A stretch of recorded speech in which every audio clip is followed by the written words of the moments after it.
Angle channel पे आपका स्वागत है। आज हम चैप्टर 10 को शुरू करने जा रहे हैं, जिसमें हम पहला जो टॉपिक हमारा स्लोप के बारे में पढ़ेंगे। देखिए, स्लोप और इसको ग्रेडियंट भी बोलते हैं हम। ये क्या होता है? देखिए, trigonometrically tangent of an angle that a line makes with positive x-axis in anti-clockwise direction is called slope और ग्रेडियंट ऑफ ए लाइन। देखिए मैंने क्या लिखा, trigonometrically tangent of an angle that a line makes with positive X axis in anti clockwise direction. मतलब क्या कि जो ट्रिग्नोमेट्रिकली tangent है एक एंगल का, जो एक लाइन बनाती है with positive X axis in anti clockwise direction is called slope और ग्रेडियंट ऑफ ए लाइन। जैसे कि देखिए, मान लीजिए कार्टेशियन सिस्टम में मैं आपको बताता हूँ, ये x डैश है, इसके बारे में आप पहले पढ़ चुके हो। y डैश, x एक्सिस बोलते हैं इसको, y एक्सिस बोलते हैं, हॉरिजॉन्टल लाइन, वर्टिकल लाइन। यहाँ पर मान देखिए पॉजिटिव, यहाँ पे पॉजिटिव x एक्सिस की बात की गई है यहाँ पर, और जो हमारा जो स्लोप है वो है यहाँ पे एंटी, जो डायरेक्शन है जो एंगल की वो है एंटी क्लॉकवाइज डायरेक्शन। यहाँ पे जो एंगल बनता है, ये लाइन कोई भी हमारी L है, यहाँ पे जो एंगल बना है थीटा, इसको हम स्लोप बोलते हैं। और मैं आपको बताना चाहूँगा जो स्लोप होता है इसको हम ये लिखते हैं मोस्टली m = tan थीटा, ये नोटेशन होती है।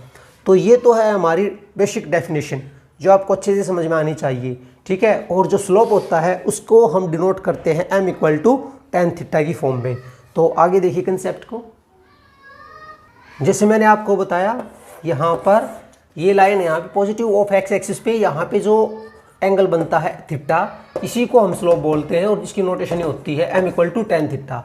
यदि हम बात करते हैं यहाँ पर, इफ लाइन इज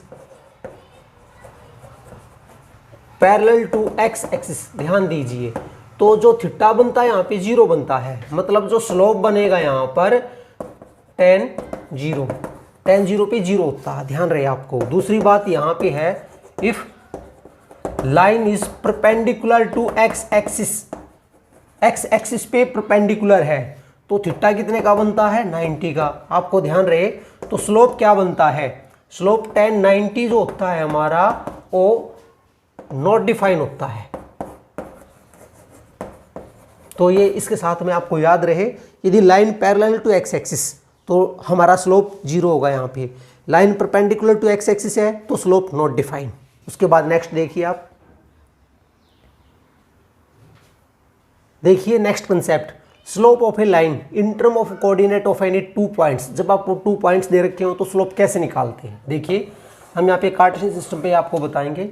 मान लीजिए लाइन है यहाँ पर, ठीक है, ये एक्स एक्सिस से यहाँ पर जो पास होती है ओरिजिन से, जरूरी नहीं थी कि ये ओरिजिन से ही पास हो, कहीं से भी पास हो सकती है। मान के चलिए यहाँ पे P पॉइंट है, इसके कोऑर्डिनेट x1 y1 हमने माना। यहाँ पे थोड़ा सा ध्यान दीजिए, मैं इसको इसके साथ ज्वाइन कराता हूँ। और यहाँ पर तो मान लीजिए A है, यहाँ पे ओरिजिन है O, ठीक है, तो OA कितना हो जाएगा? ये यहाँ से यहाँ तक का जो डिस्टेंस बनता है x1।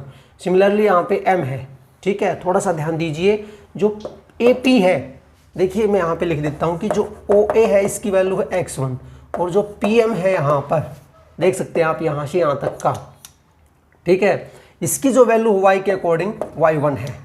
अब दूसरा पॉइंट मान लीजिए मैंने यहाँ पे लिया Q, जिसके कोऑर्डिनेट x2 y2 लिए। मैं इसको इसके साथ ज्वाइन कर लेता हूँ ऐसे, ठीक है। इसको क्यों मानता हूँ? यहाँ पर जो पॉइंट मिलता है इसको R मान लीजिए, ठीक है, और इसको M कह देते हैं। यहाँ पर सॉरी M हम ले चुके हैं तो L लिख दिया मैंने यहाँ पर। तो देखिए जो OL है मेरा, ये था मेरा x2 यहाँ से यहाँ तक, ठीक है। हम बात करते हैं यहाँ पर ए एल की, तो ए एल कितना होगा यहाँ पर, ये होगा ओ एल माइनस ओ ए, मतलब x2 माइनस में x1। See carefully. सिमिलरली देखिए जो क्यू एल है मेरा, ये है y2, मुझे निकालना है यहाँ पर, अच्छे से देखिए आप, क्यू एल की वैल्यू होगी यहाँ पर y2, ठीक है। मुझे निकालना है क्यू आर, तो क्यू आर कैसे निकालेंगे, क्यू एल माइनस में क्यू आर माइनस में पी एल, ठीक है। जैसे मैंने यहाँ पे पी एम लिखा था यहाँ पर, जो सॉरी ये पी एम इसी के पैरेलल होगा, आप ये कह सकते हैं यहाँ पर कि पी एल के इक्वल है।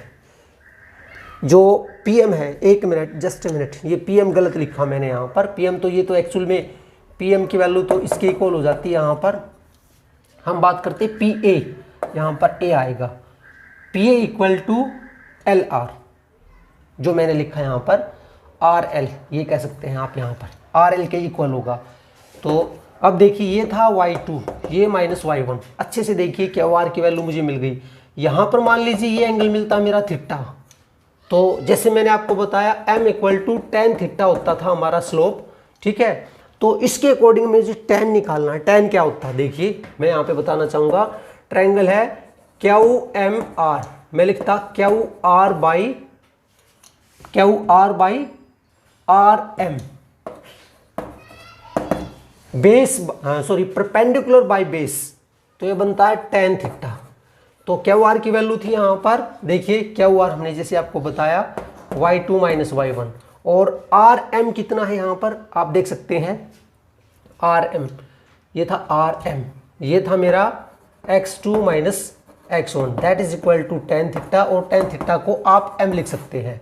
मतलब स्लोप ऑफ एनी 2 पॉइंट्स, जब आपको 2 पॉइंट दे रखे हो तो स्लोप आप ये निकालोगे m equal to y2 minus y1 x2 minus x1, मतलब डिफरेंस ऑफ ऑर्डिनेट्स मैं यहां पे लिख देता हूं, डिफरेंस ऑफ ऑर्डिनेट्स अपॉन में डिफरेंस ऑफ एब्सिसा, ये हमारा फॉर्मूला होता है जब 2 पॉइंट आपको दे रखे हो। इस कंसेप्ट को आप दोबारा से देख सकते हैं वीडियो को पॉज करके। अगला कंसेप्ट देखिए, एंगल बिटवीन 2 लाइंस के बारे में हम बात करते हैं। देखिए मान लीजिए एक लाइन मेरी ये है, एक लाइन ये है, यहाँ पर ए बी, दूसरी लाइन में लेके चलता हूँ, यहाँ पर ये पॉइंट था मेरा, ये लाइन बनती है ए बी, ठीक है। यहाँ से यहाँ तक की ए बी कह सकते हो, या बल्कि मैं इसको बी कहता हूँ यहाँ पर, ये मानिए इसको भी यहाँ से यहाँ पर ए मानता हूँ मैं यहाँ पर, ठीक है। दूसरी है P, यहाँ पर है Q, ये Q पॉइंट, ये P पॉइंट। हम ये मान के चलते हैं जो ए बी जो एंगल बनाती है, मान के चलिए यहाँ पे बनाया इसने θ1 हम कह देते हैं इसको, और यहाँ पर जो एंगल बनता है θ2। मतलब देखिए B, यहाँ पर हम M पॉइंट लिख लेते हैं, यहाँ पर N लिख लेते हैं, BMN, ठीक है। BMN जो एंगल है मेरा θ1 है। दूसरा देखिए PN, यहाँ पर मैंने T कह दिया, यहाँ पर जो PNT एंगल है ये मेरा θ2 है, ठीक है। और यहाँ पर मैं एंगल मान के चलता हूँ थीटा, मतलब इसका भी नाम लिख देता हूँ, R लिख लिया मैंने, ठीक है। तो ये एंगल जो बनता है PRB, ये एंगल बनता है थीटा। आप अच्छे से समझिए, यहाँ पे एंगल मैंने θ1 लिया, यहाँ पे θ2, और यहाँ पे थीटा लिया है। अब आप देखिए जो ट्रायंगल है मेरी, यहाँ पे लिखता हूँ ट्रायंगल RMN। देखिए मैं लिखता हूँ θ2 इक्वल टू थीटा प्लस में θ1। आपने पढ़ा होगा exterior angle is equal to sum of opposite interior angles. तो जो एक्सटीरियर एंगल होता है वो अपोजिट इंटीरियर एंगल्स के सम के इक्वल होता है। स्टूडेंट ध्यान दीजिए, मैं यहाँ पे लिखना चाहूँगा जो थीटा निकलता है मेरी वैल्यू मिलती है θ2 माइनस θ1। इसके अलावा हम ये भी मान के चलते हैं कि जो AB का स्लोप है, देखिए थोड़ा सा, स्लोप ऑफ AB हमने मान लिया यहाँ पे m1, और जो स्लोप है मेरा स्लोप ऑफ PQ, इसको हम मान के चलते m2, ठीक है। तो यहाँ पर देखिए थीटा इक्वल टू θ2 माइनस θ1, यहाँ पे हम tan लगाते हैं दोनों तरफ। देखिए आप tan थीटा अप्लाई करते हैं, tan θ2 माइनस θ1, तो ये होता है tan theta equal to, see carefully, आपको ध्यान होगा टेन ए माइनस बी का एक रूल होता है टेन ए माइनस टेन बी अपॉन में 1 प्लस में टेन ए टेन बी। ये अप्लाई किया तो देखिए ten theta 2 minus tan theta 1 upon 1 plus में टेन थीटा 2 टेन थीटा 1। एक बार आप यहाँ तक देखिए, उसके बाद नेक्स्ट देखिए। तो लास्ट स्टेप से देखिए, मैं एक बात और बताना चाहूँगा कि जो यहाँ पर जो एंगल, ये जो स्लोप बनता है, इसको टेन थीटा को मैं m लिख लेता हूँ। देखिए उसके बाद में यहाँ पर देखिए आप, तो इसकी जगह पे मुझे मिलता है, बल्कि आप इसको टेन ही लिखिए, ये ठीक ही रहेगा, tan theta equal to tan theta 2 की जगह पे जो इसका स्लोप था ये था मेरा m2 माइनस में इसका था m1, और यहाँ पे 1 प्लस में m1 इंटू m2, मतलब जो थीटा मिलता है वो मिलता है टेन इनवर्स, अदरवाइज आप यहाँ पे भी छोड़ सकते हैं, टेन थीटा ही लिखिए इसको, m2 माइनस m1 अपॉन में 1 प्लस में m1 m2। ठीक है, तो ये एंगल निकालने का एक फॉर्मूला है, इसको और आगे बढ़ाते हैं हम। देखिए एक बार, तो लास्ट स्टेप से देखिए, अभी मैंने ये एंगल निकाला था, ये था मेरा tan theta equal to m2 minus m1 upon में 1 प्लस में m2 m1, ये फर्स्ट हमने मान लिया, ये एंगल था जब मेरा। अब यदि मेरा ये एंगल बनता तो ये एंगल क्या होता, आप देखिए सीधी एक स्ट्रेट लाइन है यहाँ पर, लीनियर पेयर की हेल्प से आप देख सकते हो, जो मेरा एंगल है PRM, ये एंगल जो है PRM आप देख सकते हो 180 माइनस थीटा। और मैं आपको बताना चाहूँगा, यदि हम यहाँ पे लिखते इसकी जगह पे 180 माइनस में theta, that is equal to tan 180 minus में थीटा जो होता है हमारा माइनस टेन थीटा होता है। ठीक है, तो हम ये लेके चलते टेन थीटा इक्वल टू, तो यहाँ पर देखिए माइनस में आ जाता सारा का सारा, minus m2 minus m1 upon 1 plus में m2 इंटू m1, मतलब ये दो पार्ट हो गए हमारे। ठीक है, तो फ्रॉम 1 and 2 हम कह सकते हैं कि angle between two line, angle between two lines, देखिए that is tan theta equal to क्या मिलती, मैं इसको मॉडुलस में लिखता हूँ m2 माइनस m1 अपॉन में 1 प्लस में m1 इंटू m2। ध्यान रहे ये नेगेटिव पॉजिटिव हो सकता है, ये डिपेंड करेगा क्वेश्चन के ऊपर। तो ये था हमारा concept angle between two lines. उसके बाद में देखिए condition of parallelism of two lines, जब टू लाइन्स आर पैरेलल हो तो क्या होगा। यहाँ पर देखिए कार्टेशियन सिस्टम पे हम ड्रॉ करते हैं, मान लीजिए ये लाइन है L1, यहाँ पे इसने एंगल बनाया यहाँ पे अल्फा, दूसरी लाइन है मेरी L2, इसने एंगल बनाया यहाँ पे बीटा। यहाँ पे हम बात करते हैं कि L1 is parallel to L2। ठीक है, तो इसका मतलब जो होगा एंगल जो अल्फा है हमारा वो बीटा के इक्वल होगा, आप एंगल में लिख सकते हो, because they are corresponding angle. जो कॉरस्पॉन्डिंग एंगल्स होते हैं हमारे वे इक्वल होते हैं, तो अल्फा और बीटा इक्वल हो गए, मतलब यहाँ पे एंगल इक्वल है, तो जो स्लोप होगा इनका मतलब tan alpha equal to tan beta, मतलब क्या होगा, मान लीजिए इसका स्लोप जो बनता हमारा m1 ये m2, तो m1 इक्वल टू m2, तो मीन्स क्या मिलता है, if two lines are parallel then their slopes are equal. जब भी दो लाइन इक्वल होंगी तो उनके स्लोप इक्वल होंगे। तो ये कंडीशन थी हमारी पैरेललिज्म की। उसके बाद में परपेंडिकुलैरिटी की देखिए, उसके बाद में देखिए when two lines are perpendicular. देखिए आप मान लीजिए एक लाइन है, ये हमने L1 मानी, दूसरी लाइन है यहाँ पे L2। ठीक है, इसने यहाँ पे एंगल बनाया अल्फा, यहाँ पे बनता है बीटा, यहाँ पे जो एंगल बनता है ये 90 डिग्री का बनता है, तो सिंपल सी बात है यहाँ पे भी 90 बनेगा, आपको ध्यान रहे। ठीक है, क्योंकि वर्टिकली अपोजिट एंगल से हम कह सकते हैं अल्फा बीटा। मैं इसको लिखता हूँ, देखिए जो बीटा होगा हमारा एक्चुअली 90 प्लस में अल्फा, क्योंकि exterior angle is equal to sum of opposite interior angles. तो यहाँ पे यदि हम 10 को अप्लाई करते, 10 beta equal to 10 90 plus alpha, तो देखिए 10 90 प्लस अल्फा जो होता है हमारा माइनस कोट अल्फा होता है। ध्यान दीजिए ये था 10 बीटा, और इसको यदि हम 10 की फॉर्म में लिखते तो ये मिलता हमें। ठीक है, क्रॉस मल्टीप्लाई किया, कोट को मैंने 1/10 लिखा, तो ये मिलता है 10 alpha into 10 beta equal to -1। अब बात करते हैं जो L1 थी लाइन, इसका एंगल तो ये हो गया, इसका स्लोप हमने ये मान लिया M1 और इसका M2 हमने मान लिया स्लोप। तो मतलब यहाँ पे क्या मिलता है, tan अल्फा की जगह पे मैं लिखता हूँ M1 into M2 equal to -1। मतलब जब भी टू लाइन्स आर परपेंडिकुलर तो उनका जो स्लोप होगा दोनों का प्रोडक्ट इक्वल टू -1 होगा, ये याद रहे आपको। तो स्टूडेंट ये था इसका कुछ बेसिक, जो अब हमने जो हायर क्लास में 11th क्लास में हमने पढ़ा है, ठीक है। इसके अलावा जो 10th क्लास का भी थोड़ा सा बेसिक आपको पता होना चाहिए। मान के चलिए 2 पॉइंट दे रखे हैं जिसके कोऑर्डिनेट x1 x2 और ये दे रखा है x2 y2 के पॉइंट, तो डिस्टेंस बिटवीन देम क्या होगा, डिस्टेंस का फार्मूला होगा x2 माइनस x1 का whole square plus y2 minus y1 square, ठीक है। ये आपको पता होना चाहिए था डिस्टेंस फॉर्मूला।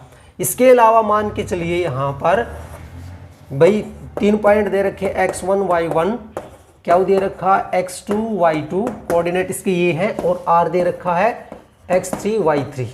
तो हम बात करते हैं एरिया ऑफ ट्रायंगल। आपको ध्यान होगा ये 1/2 x1 y2 minus y3 plus में x2 y3 minus y1 plus में x3 y1 माइनस y2, ये डिस्टेंस फॉर्मूला होता है। और इफ पॉइंट्स आर कोलिनियर तो एरिया क्या बन जाएगा, इक्वल टू 0। कोलिनियर का मतलब होता है when 3 points are in a straight line, जब 3 बिंदु एक ही सीधी रेखा पर स्थित हो, जिसको हम संरेख बोलते थे। कोलिनियर का मतलब यहाँ पे संरेख होता है, एक होता है नॉन कोलिनियर। यहाँ पे इस केस में जो है 3 पॉइंट्स नॉन कोलिनियर मतलब असंरेख जिसको हम कहते हैं। एक तो ये कंसेप्ट भी आपको पता होना चाहिए, distance formula, area of triangle. दूसरी बात आती है यहाँ पे मिड पॉइंट फॉर्मूले की। तो मिड पॉइंट निकालते, जैसे पी क्यू दे रखा है, हम इसका मिड पॉइंट आर निकालते हैं जिसके कोऑर्डिनेट एक्स और वाई मानते हैं। तो x1 प्लस में x2/2 और y को लिखते y1 प्लस y/2। तो ये बेसिक है इस एक्सरसाइज 10.1 के लिए। अब हम एक्सरसाइज का सॉल्यूशन करने जा रहे हैं। देखिए आप exercise 10.1 question number 1, draw a quadrilateral in the Cartesian plane whose vertex are given as, also find its area. उसके जो वर्टेक्स दे रखे ये दे रखे हैं, पहले इसको कार्टेशियन सिस्टम पे ड्रॉ कीजिए, उसके बाद में इसका एरिया का फॉर्मूला लगाइए। यहाँ पे देखिए आपको पता है, इनको ग्राफ पेपर पे हम ड्रॉ करते हैं, ठीक है। 1 2 3 4 1 2 3 हम इक्वल डिस्टेंस पे लेके चलते हैं। 1 2 3 4 5 ये x, यहाँ पे x नेगेटिव होता है, y नेगेटिव। 1 2 3 4 -1 -2 -3 -4 -5 -1 -2 -3 -4 -5, ऐसे हम इसको ड्रॉ करेंगे। अब देखिए पहले पॉइंट को -4 5, x -5 4 यहाँ पे है और y 5 यहाँ पे होता है। इसको और आगे बढ़ा देंगे हम। तो देखिए इन दोनों की जो डायरेक्शन होती है यहाँ पर, इसका नाम a लिखा, -4 5 0 7, x 0 है y 7, मतलब ये यहाँ पर होता और इसको बढ़ा देते तो इसका नाम आप चाहे कुछ भी लिख सकते हैं, a लिख दिया, चाहे तो आप b लिख सकते हैं, 0 7, ठीक है। 5 -5, x तो मेरा 5 है और ये -5, मतलब यहाँ पे इसका नाम c लिखा, 5 -5। उसके बाद में -4 -2, -4 यहाँ पर, -2 यहाँ पर, इसका नाम d लिखा हमने, -4 -2। ज्वाइन कीजिए, ऐसे एक क्वाड्रिलेटर हमें मिलता है। देखिए इसके साथ आप ज्वाइन करोगे तो इसके वर्टेक्स हो गए A B C D, ठीक है। अब इसका एरिया निकालना है, हम चाहे तो इसको भी ज्वाइन कर सकते हैं यहाँ पर, ठीक है। तो मैं लिखता हूँ यहाँ पर एरिया ऑफ क्वाड्रिलेटर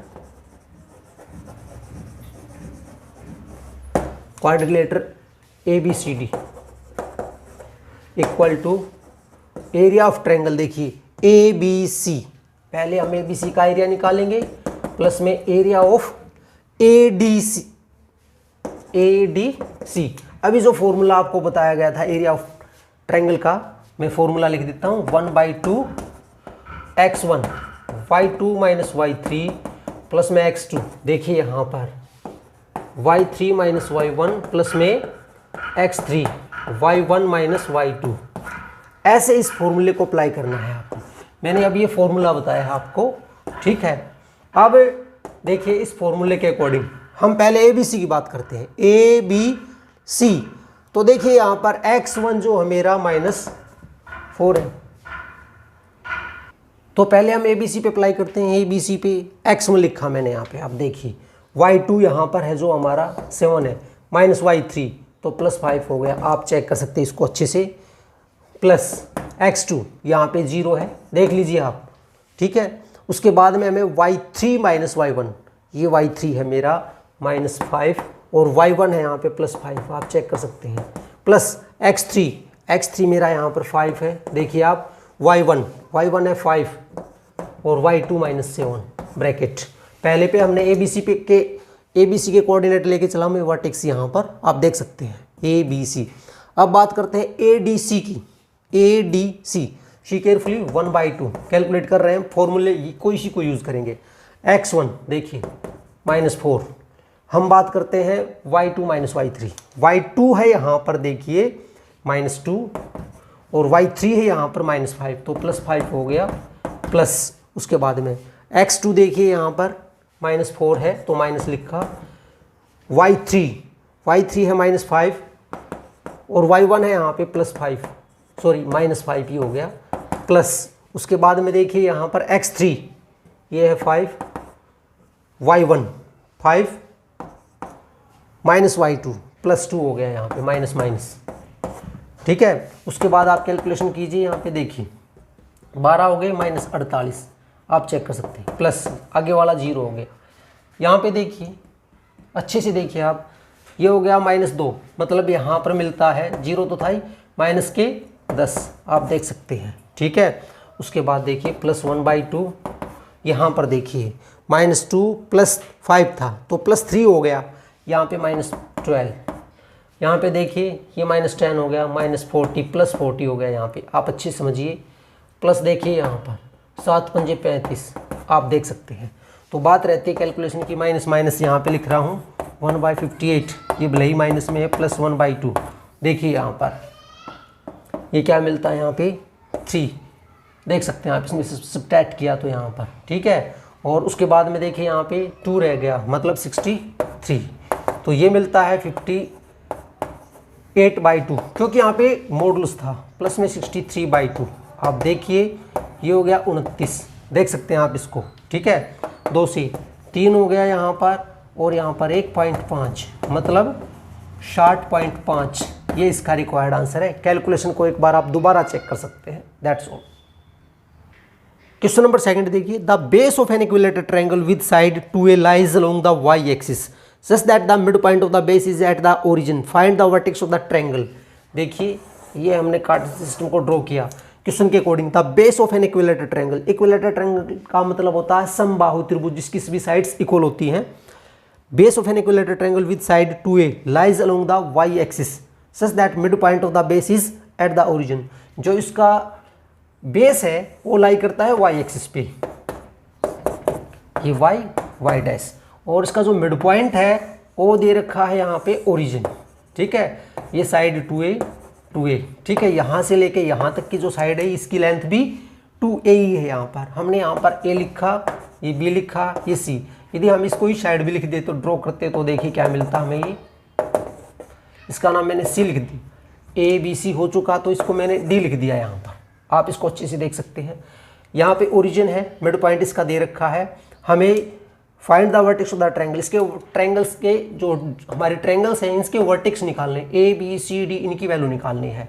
तो ये मिड पॉइंट है, ओरिजिन, इसके कोऑर्डिनेट 0 0 होंगे, यहाँ से यहाँ तक। देखिए मैं आपको बताना चाहूँगा, जो as o is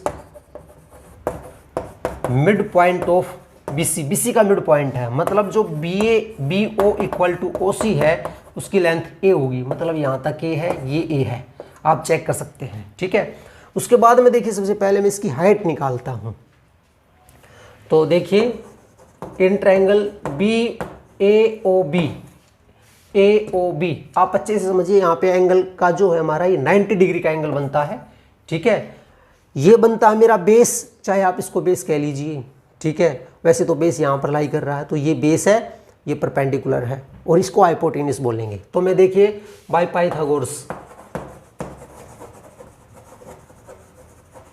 Pythagoras theorem हम अप्लाई करते हैं, ये होती है hypotenuse square equal to base square plus perpendicular square. तो हाइपोटेन्यूस तो इसका है 2a, और बेस जो दे रखा है इक्वल टू में देखिए ये दे रखा BO प्लस में OA, तो इसकी वैल्यू होगी 4A²। BO की वैल्यू थी A का स्क्वायर प्लस में OA का नहीं पता हमें। देखिए 4A² माइनस में A² इक्वल टू OA², मतलब 3A² इक्वल टू OA², मतलब OA की वैल्यू होगी प्लस माइनस √3A। ठीक है, तो हम OA को लेके चलेंगे यहाँ पर √3A, हमें ये वैल्यू पता चल गई यहाँ पर √3A। सिमिलरली यदि हम इसको OA निकाला मैंने, OD निकालते तो हमें मिलता -√3A। जैसे यहाँ पे प्लस माइनस आया था तो हम माइनस वाले को यहाँ पे लेके चलते हैं। अब बात आती है इसकी वर्टेक्स की, तो देखिए B की वैल्यू क्या क्या होती है यहाँ पर, देखिए समझिए बात को। ये लेंथ यहाँ तक A है, ठीक है, तो मैं इसको लिखूंगा 0A, क्योंकि ये y एक्सिस पे लाई कर रहा है पॉजिटिव पे। यहाँ पर देखिए इसकी लेंथ हमें पता चल गई है √3A0, ये मिलता है। बात आती है C की, यहाँ पर आप चेक कर सकते हैं, यहाँ पर जो x तो मेरा 0 होगा और यहाँ पे जो ये वैल्यू होगी -A होगी। ठीक है, अब बात आती है D की, तो D होगा यहाँ पे -√3A और ये 0। तो हमने जो ट्रायंगल दे रखी थी इसके वर्टेक्स हमने कैलकुलेट कर लिए हैं। ये क्वेश्चन नंबर 2 है। Question number 3, find the distance between the point P and Q। पहली बात तो यहाँ पे डिस्टेंस निकालना PQ का, तो PQ का डिस्टेंस फॉर्मूला हम यूज़ करते हैं। आपको बताया गया था x2 - x1² plus y2 - y1², और पूरे को हम रूट में लिखते हैं यहाँ पर। पहली कंडीशन यहाँ पे दे रखी है क्वेश्चन के according, PQ is parallel to y axis, PQ is parallel to y axis, मतलब देखिए एक तरह से ये होता हमारा x डैश y। ठीक है, हम यहाँ पर जो कंडीशन दे रखी है PQ is parallel to y axis के पैरेलल। मान लीजिए ये पॉइंट मेरा P होता तो x1 y1 होता, यहाँ पे Q पॉइंट होता तो x2 y2 होता हमारा। देखिए आप इसको अच्छे से देख सकते हैं, यहाँ पे जब कंडीशन है कि PQ is parallel to y axis, आप इसको कितना भी आगे बढ़ा लीजिए, जो यहाँ पे x1 और y1 है यहाँ पर, इस केस में क्या हो जाएंगे, दोनों इक्वल हो जाएंगे। तो अब यहाँ पे डिस्टेंस फॉर्मूला आप अप्लाई करते हैं तो PQ की वैल्यू क्या मिलती है, देखिए इस केस में, क्योंकि x1 और x2 की वैल्यू तो इक्वल है, तो ये मिलता है y2 - y1 का square, that is y2 - y1, क्योंकि यहाँ पे स्क्वायर था और रूट भी था, तो PQ की वैल्यू ये मिलती है हमें पहले पार्ट में। अब पार्ट है 2, देखिए क्या कहता है, PQ is parallel to x axis. देखिए बात होती है यहाँ पर ये x डैश y डैश। देखिए अब ये पैरेलल दे रखा है x एक्सिस की। मान लीजिए यहाँ पे P पॉइंट होता तो उसके कोऑर्डिनेट x1 y1, यहाँ पे Q पॉइंट होता तो x2 y2, ऐसे हम लिखते हैं यहाँ पर। अब आप चेक कीजिए ये बढ़ रहा है हमारा x1 y1 बढ़ रहा है, तो इस केस में क्या होगा यहाँ पर, जब it is parallel to x axis, तो यहाँ पे y1 और y2 जो है वैल्यू इक्वल हो जाएंगी। तो PQ की वैल्यू क्या मिलेगी, जैसे हमने फर्स्ट पार्ट में किया था x2 - x1 मॉडल्स में, ऐसे आप लिख सकते हैं। ये क्वेश्चन नंबर 3 है। Question number 4, find A point on the x axis which is equidistance from the point. देखिए पॉइंट दे रखा, मान लो P दे रखा 7 6, Q पॉइंट दे रखा है यहाँ पे 3 4। देखिए इस तरह का क्वेश्चन मैंने 10th क्लास में भी किया था। Let R x0 be any point on x axis पे हम जो पॉइंट लेके चलते हैं इस फॉर्म का होता है। अकॉर्डिंग टू क्वेश्चन क्या दे रखा है यहाँ पर कि भाई पी आर की वैल्यू आर क्यू के इक्वल है। ठीक है, डिस्टेंस फॉर्मूले को अप्लाई करते हैं यहाँ पर। देखिए x - 7² प्लस 0 - 6 का whole square equal to R Q, फिर यहाँ पर x - 3² plus 0 - 4²। Squaring both side है, ऐसा आप लिख सकते हैं, स्केयरिंग बोथ साइड्स। तो हमें क्या मिलता है, x - 7 का स्क्वायर प्लस में आप इसको लिख सकते हैं 36 इक्वल टू x - 3² प्लस में इसको 16 लिख सकते हैं, क्योंकि स्क्वायर से स्क्वायर रूट कैंसिल होता है। तो अब इस पे a - b का होल स्क्वायर, तो देखिए यहाँ पे मिलता है 14x प्लस में 49 plus 36 equal to x² - 6x plus में 9 प्लस 16। ठीक है, x स्क्वायर से ये कैंसिल हो जाता है, हम साइड चेंज करके लिखते हैं। देखिए यहाँ पे -14x माइनस था ये प्लस 6x हो गया यहाँ पे ये हो गया 25 माइनस में इसको ऐड करते हैं तो देख सकते हैं आप 85 मिलता है हमें। अब इसको कैलकुलेट कीजिए, यहाँ पर ये मिलता है -8x इक्वल टू, इसको कैलकुलेट कीजिए, माइनस यहाँ पे मिलता है आपको 0.6, आप चेक कर सकते हैं अच्छे से। हो गया 15 4 1 8, ठीक है। तो ये कैंसिल, यहाँ पर x की वैल्यू मिलती 60/8, आप इसको 4 से कैंसिल कर सकते हैं तो 15/2, मतलब जो हमारा r पॉइंट था 15/2 0, ये x एक्सिस पे कोई पॉइंट है। ये क्वेश्चन नंबर 4 है।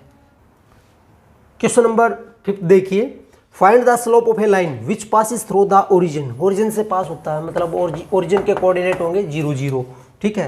At the mid point of the line segment joining the point, एक मिड पॉइंट निकालना हमें, जो पॉइंट्स दे रखे हैं P का एंड जो B दे रखा है यहाँ पर 8 0 का, इसका स्लोप निकालना है। पहले AB का मिड पॉइंट निकालता हूँ मैं, मिड पॉइंट ऑफ PB हम R लेके चलते हैं, जिसके कोऑर्डिनेट XY हम मानते हैं, ठीक है। तो x की वैल्यू क्या होगी, जैसे आपको बताया गया था x1 + x2/2, इसके अकॉर्डिंग 0 + 8/2 मतलब 4 हो गया। सिमिलरली y निकालते हैं -4 0/2 दैट इज -2, मतलब r यहाँ पे मिलता है हमें 4 - 2 और o दे रखा है 0 0। अब इसका स्लोप निकालना है, slope of OR equal to जो आपको बताया गया था y1 - y2 y2 - y1 upon में x2 - x1, difference of coordinates upon में डिफरेंस ऑफ एब्सिसा। तो इसके बारे में हमने बताया पहले। तो यहाँ पर देखिए आप, इसको मैंने OR लिखा है, तो ये मेरा x1 y1 x2 y2, तो देखिए यहाँ पे -2 - 0 देख सकते हैं, 4 - 0 that is -2/4 that is equal to -1/2, इसका स्लोप हो गया। ये क्वेश्चन नंबर 5 है। Question number 6, without using the Pythagoras theorem so that the points, जो हमने पॉइंट्स लिखे हैं, are the vertex of the right angle triangle. देखिए मान लीजिए ये A पॉइंट है, ये B है, ये C पॉइंट है, तो सबसे पहले हम स्लोप निकालते हैं, स्लोप ऑफ AB। याद रहे formula y2 - y1, many times हमने इसको यूज़ किया है।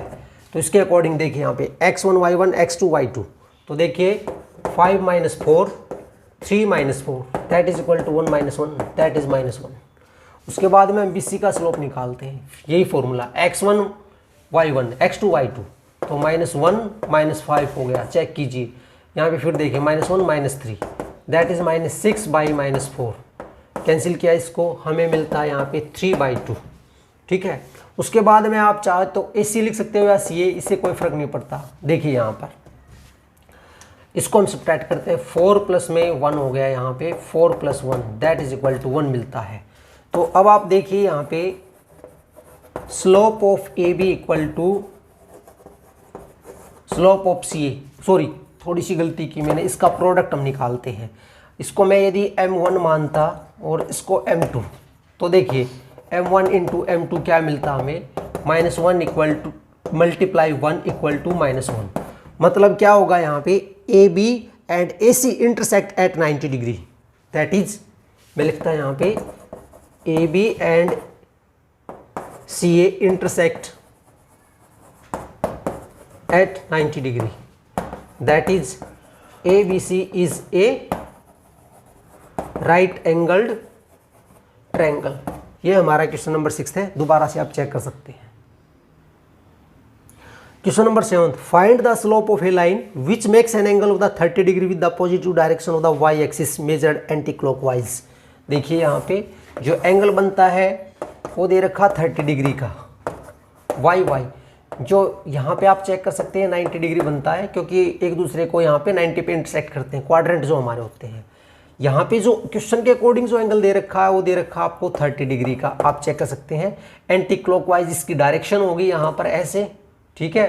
तो ये जो एंगल बनता है यहाँ पे थीटा दे रखा है आपको 90 + 30 दैट इज 120। हमें m निकालना है, m जो होता है ये tan थीटा होता है, आपको ध्यान होगा tan ये 120, मतलब हम इसको लिखेंगे tan 90 + में 30 डिग्री, ठीक है। तो tan 90 + थीटा जो होता है माइनस कोट थीटा होता है, कोट की जगह, कोट तो हमने लिखा, थीटा की जगह पे 30 लिखा। मैं आपको बताना चाहूँगा जो कोट हमारा 30 होता है ये -√3 होता है। तो हमें इसमें निकालना था फाइंड द स्लोप। तो जो हमारा स्लोप मिलता है, स्लोप की वैल्यू है -√3। ये क्वेश्चन नंबर 7 है।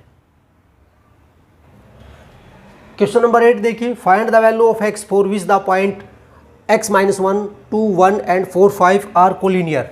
ये कोलिनियर दे रखे हैं। मान लो हमने ए पॉइंट ए लिखा, बी ए सी। हम पहले ए बी का स्लोप निकालते हैं। जो फॉर्मूला है y2 - y1 x2 - x1। इसके अकॉर्डिंग देखिए यहाँ पर y2 मैंने 1 माइनस में देखिए यहाँ पे +1 हो गया। अच्छे से देखिए आप, ये 2 माइनस में x मतलब 2/2 - x।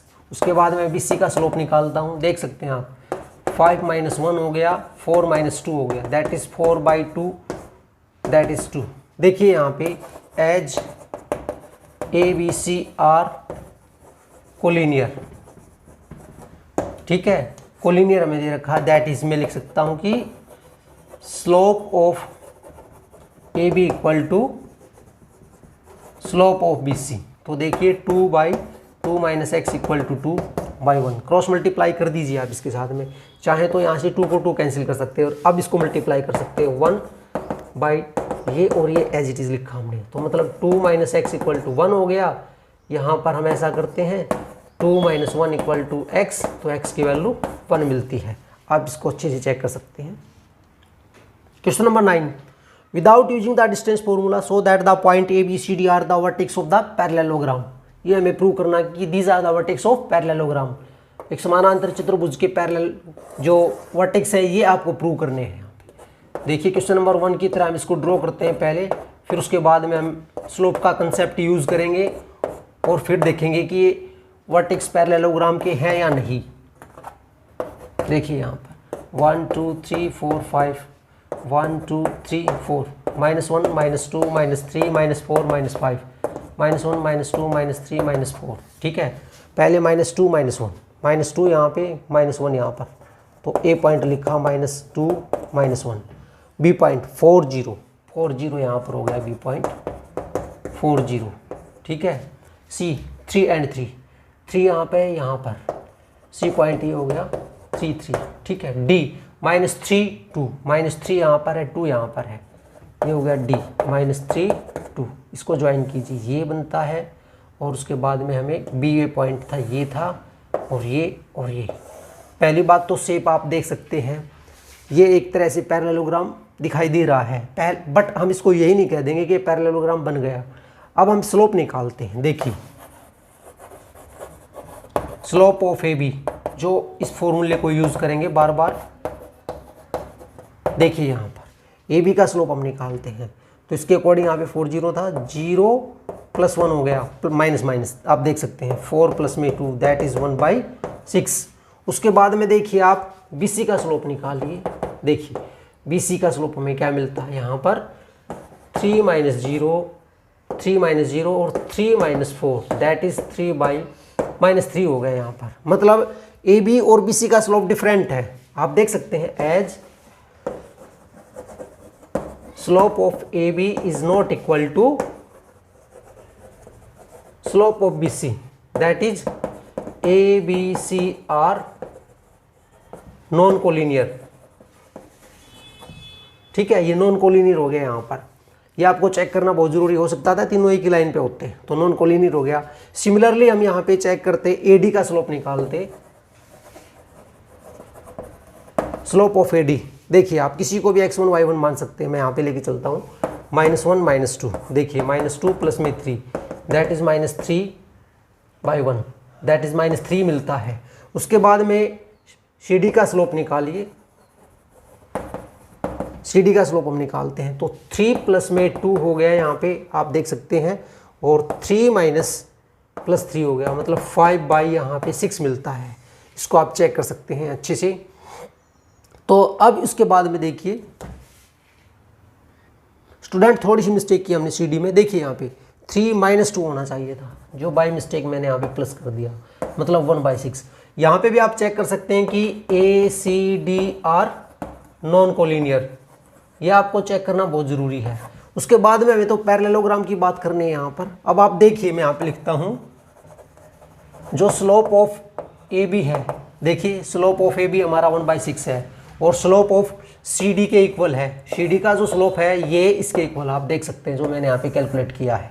सिमिलरली यहाँ पे देखिए जो स्लोप ऑफ बी सी है, बी सी का स्लोप मैंने कैलकुलेट किया है यहाँ पर -3 है और वही हमारा जो है सी ए डी के इक्वल, सॉरी यहाँ पे ये है, हाँ ए डी के इक्वल है यहाँ पर। इसका स्लोप इस लाइन के इक्वल है, that is A B is parallel to C D and A D is parallel to B C. मतलब क्या हो गया, A B C D are vertex of a parallelogram. ये आपको चेक करना था, यही हमने प्रूव किया है। ये क्वेश्चन नंबर 9 है। क्वेश्चन नंबर 10 देखिए, find the angle between the x axis and the line joining the point 3 - 1 4 - 2। Simple सा क्वेश्चन है, हम स्लोप निकालते हैं यहाँ पे। स्लोप ऑफ ए बी, यही formula y2 - y1 x2 - x1। देखिए यहाँ पर ये -2 लिखा हमने, +1 हो गया यहाँ पे। 4 - 3, देखिए -1/1 दैट इज -1। स्लोप को हम लिखते थे m = tan theta that is equal to -1। हमें यहाँ पे थीटा की वैल्यू निकालनी है, एंगल बताना है। देखिए जो tan जो हमारा -1 होता है, आप चेक कर सकते हैं टेबल में अच्छे से देख के। जो tan थीटा जो हमारा होता है ये होता है 135p। क्यों? क्योंकि देखिए tan 90 प्लस में 45, मैं आपको बता देता हूँ, ये मिलता हमें -cot 45। cot 45 की वैल्यू -1 होती है। तो यहाँ पे जो एंगल बनता है वो हमारा 135 डिग्री का है। ये क्वेश्चन नंबर हमारा 10th है। उसके बाद में आप क्वेश्चन नंबर 11th को चेक कर सकते हैं। देखिए नेक्स्ट क्वेश्चन नंबर 11 देखिए, slope of a line is double of the slope of the another line if the tangent of the angle between them is 1/3। Tangent हम ये वैल्यू दे रखी है यहाँ पे 1/3। Find the slopes of the lines. देखिए यहाँ पे let slope of one line का स्लोप हमने m माना and slope of second line, इसको हमने इसका डबल मान लिया 2m। आपको पता होगा एंगल निकालने का फॉर्मूला m2 - m1 अपॉन में 1 प्लस में m1 m2, ये हमारा फॉर्मूला होता है। हम यहाँ पे केस 1 लेके चलते हैं। If m is greater than to 0, part 1 करते हैं यहाँ पे, और इसकी जगह पे वैल्यू दे रखी है 1/3, आप देख सकते हैं क्वेश्चन में। तो m2 की वैल्यू थी यहाँ पे 2m - m अपॉन में 1 प्लस में 2m × m1। देखिए यहाँ पर इसको लिखता हूँ 1/3। m is greater than to 0 लिखा मैंने, तो मतलब पॉजिटिव। यहाँ पे मिलता है 2m में से एक को m को हमने सब्ट्रैक्ट किया तो m अपॉन में 1 प्लस में 2m²। क्रॉस मल्टीप्लाई करके सोल्व करता हूँ स्टूडेंट, ध्यान दीजिए। 1 प्लस में 2m² equal to 3m। 2m² - 3m + 1 quadratic equation हमने बनाई, चेक कर सकते हैं। फैक्टर करते हैं 2m² माइनस में 2m माइनस में m + 1 इक्वल टू 0। 2m को कॉमन निकाला, m - 1 यहाँ से 1, तो ये इक्वल टू 0। m की वैल्यू मिलती है यहाँ पर, देखिए m - 1 इक्वल टू 0। m की वैल्यू मिलती है 1/2 और 1। पहले इसी पार्ट को कंप्लीट करते हैं। देखिए यहाँ पर इसमें भी 2 पार्ट बनते हैं हमारे। देखिए व्हेन m इक्वल टू 1 है तो पहली लाइन का जो मैं यहाँ पे लिख देता हूँ, स्लोप ऑफ फर्स्ट लाइन, इसकी वैल्यू 1 होगी, तो सेकंड की क्या होगी यहाँ पे, देखिए ये हो जाएगा 2। अच्छे से समझिए यहाँ पे, जब m की वैल्यू हमने 1 ली है तो पहली लाइन का स्लोप m, दूसरी का 2 हो गया। सिमिलरली जब m की वैल्यू 1/2 लेंगे तो पहली लाइन का स्लोप होगा 1/2, ध्यान दीजिए, और दूसरी का हो जाएगा 1। ठीक है, m की 4 वैल्यू एक बार हमने निकाल दी। केस हमारा था m is greater than to 0। Similar pattern पे मैं दूसरा केस लेके चलता, if m is less than to 0, मतलब यहां पर नेगेटिव आता, तो क्या करते हैं हम इसको, देखिए यहां पर कैलकुलेशन में सोल्व करता, 1 प्लस में 2m² equal to -3m, check कर सकते हैं। तो 2m² प्लस में 3m + 1 इक्वल टू 0। जो यहाँ पर m की वैल्यू ऐसे आई है 1/2 और 1, इसकी जगह पे मिलता -1/2 -1, आप चेक कर सकते हैं। फिर इसके अकॉर्डिंग -1 होता है एक लाइन का स्लोप, तो दूसरी का होता, जैसे यहाँ पे 1 लिखा है तो यहाँ पे -1, यहाँ पे -2 होता। अब बात आती -1/2 की, तो यहाँ पर -1/2 होता तो दूसरी लाइन का -1। इस तरह से हमें m की 4 वैल्यू मिलेंगी। ये क्वेश्चन नंबर 11 है, आप देख सकते हैं। Question number 12, A line passes through the point x1 y1 and hk if the slope of the line is m so that k minus y1 equal to m time of h minus x1। ये आपको prove करना है। ये a point है, ये b point दे रखा है। Simple सा क्वेश्चन है। स्लोप ऑफ ए भी निकालते हैं, जैसे आपको पता है formula y2 minus y1 x2 minus x1। इसके अकॉर्डिंग देखिए यहाँ पर y2 की वैल्यू k minus y1 देख सकते हैं, x2 की जगह पे h minus x1। अब according to given question slope of line क्या दे रखा है, ये दे रखा था m, मतलब m equal to k minus y1 upon में h minus x1। Cross multiply कीजिए, m h minus x1 equal to k minus y1, मतलब k minus y1 equal to m h minus x1। यही आपको prove करना था। ये question number हमारा 12 है। उसके बाद में आप क्वेश्चन नंबर 13 को देखिए। Question number 13, if the 3 points h0 ab and 0k lie on a line so that a by h plus b by k equal to 1। मतलब देखिए, मान लीजिए a पॉइंट है, ये b है, ये c पॉइंट है। सबसे पहले हम बात करेंगे स्लोप की। स्लोप ऑफ a भी निकालते हैं, y2 minus y1 x2 minus x1, x1 y1 x2 y2। तो देखिए इसके अकॉर्डिंग b माइनस 0 और a माइनस h, मतलब b by a minus h। ठीक है। अब उसके बाद में हम स्लोप निकालते हैं bc, सेम फॉर्मूले पे। देखिए k माइनस a आप देख सकते हैं अपॉन में 0 माइनस a, मतलब आप इसको लिख सकते हैं चाहे तो a माइनस के बाई ए। देखिए यहाँ पे मैंने माइनस को हटा दिया है। ठीक है। अब ये क्या कहता है क्वेश्चन, ये कहता है कि A B C lie on a line, मतलब since A B C lie on a line that is A B C are collinear. जब एक ही लाइन पे होंगे तो कोलिनियर पॉइंट बनेंगे। That is slope of A B equal to slope of B C. ये concept हम लेके चलेंगे यहाँ पर। तो देखिए ये था b by a minus h equal to a minus k by a. Cross multiply करते हैं हम इसको। देखिए यहाँ पे सिंप्लीफिकेशन, ये मिलता है a B equal to a minus k into a minus h. तो देखिए a B equal to a से मल्टीप्लाई किया ए स्केयर माइनस में ए के माइनस में ए एच प्लस में के एच। हमें तो कुछ ऐसा प्रूव करना है। तो देखिए अब इसको हम कैसे सिंप्लीफाई करते हैं। ए बी ये माइनस में ही है यहाँ पर। तो देखिए a B equal to a square था यहाँ पर। ठीक है। हम इसको लिखते हैं नेक्स्ट स्टेप में। देखिए ए स्केयर माइनस में ए के माइनस में, बल्कि मैं ऐसा करता हूँ सबको साइड में ले आता हूँ। ए स्केयर ये प्लस हो गया, प्लस में ए एच इक्वल टू के एच, ये हमें मिलता है यहाँ पर। ठीक है। या इससे बेस्ट होता कि हम ए बी से इसको डिवाइड कर लेते, तो हमें क्या मिलता। देखिए एक बार आप स्टूडेंट, थोड़ी सी मिस्टेक की हमने। स्लोप ऑफ बी सी ये गलत निकाला। देखिए के माइनस बी होना चाहिए था, मैंने ए लिखा है यहाँ पर, ये मिस्टेक है यहाँ पर बी। और उसके बाद में 0 माइनस में ए, ये ठीक था। तो इसकी वजह से प्रॉब्लम आई यहाँ पर। ये मैं लिख सकता था यहाँ पर बी माइनस के, सॉरी इसको एक बार आप दोबारा से चेक कर लीजिए। यहाँ पे बी माइनस के बाई ए मिलेगा। तो देखिए अब इसको क्रॉस मल्टीप्लाई कर रहे थे ए बी, ए माइनस में यहाँ पर तो था ए माइनस में एच, इसकी जगह पे ये आएगा बी और ए माइनस एच। तो ये स्टेप हमारा टोटली गलत है। इसके बाद में आप दोबारा से देखिए a B equal to a b multiply minus में बी एच माइनस में ए के प्लस में के एच, इससे ये कैंसिल, क्योंकि प्लस माइनस दूसरी साइड जाता तो कैंसिल हो जाता। अब देखिए ए एच प्लस में ए के इक्वल टू के एच। ठीक है। साइड चेंज की तो पॉजिटिव हो गया। अब हम के एच से दो बोथ साइड डिवाइड करते हैं। देखिए आप ए एच के एच प्लस में ए के एच इक्वल टू के एच अपॉन में के एच, ये कैंसिल हो गया।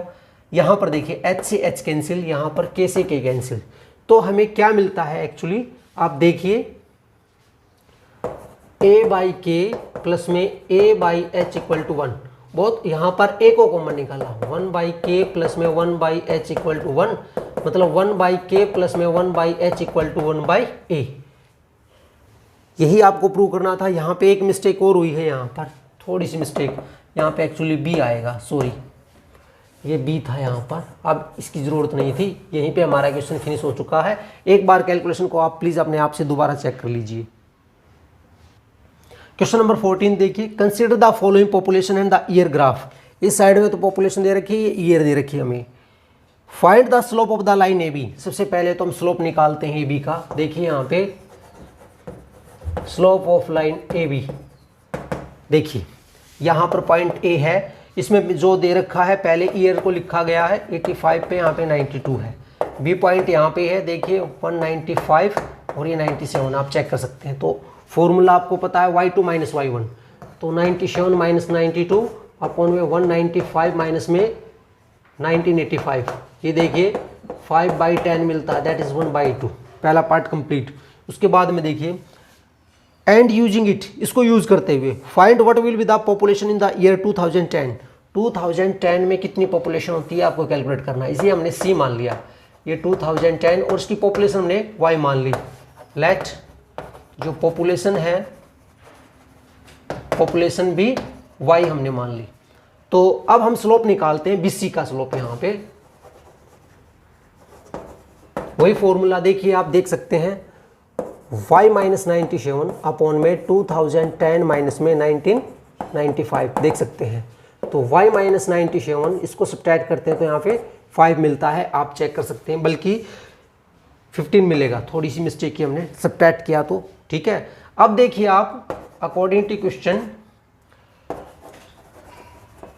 Slope of A B equal to slope of, मैं बी सी कहूँगा, इसकी एक वजह है क्योंकि A B C are collinear, आप लिख सकते हैं A B C are collinear, क्योंकि तीनों एक ही लाइन पे, ये यहाँ पे प्लॉट है, यहाँ पे तीनों एक ही लाइन पे दे रखे हैं, इसलिए क्या बने यहाँ पे कोलिनियर बनते हैं। तो इसका स्लोप था 1/2 और ये था y माइनस 97/15, क्रॉस मल्टीप्लाई करके मैं लिख रहा हूँ। देखिए यहाँ पर इसको मैं ये भी लिख सकता हूँ, बल्कि मुझे y निकालना था, ठीक है। इसको कैलकुलेट करते हैं तो 7.5 मिलता है। y की वैल्यू देखिए यहाँ पे 97 प्लस 7.5, ये 5 एज इट इज़, ये 4, ये 0, मतलब पॉपुलेशन की वैल्यू क्या होगी यहाँ पे 104.5, ये पॉपुलेशन होगा इन 2010। तो स्टूडेंट ये थी एक्सरसाइज हमारे 10.1, उम्मीद करते हैं आपको समझ में आई होगी। Thank you.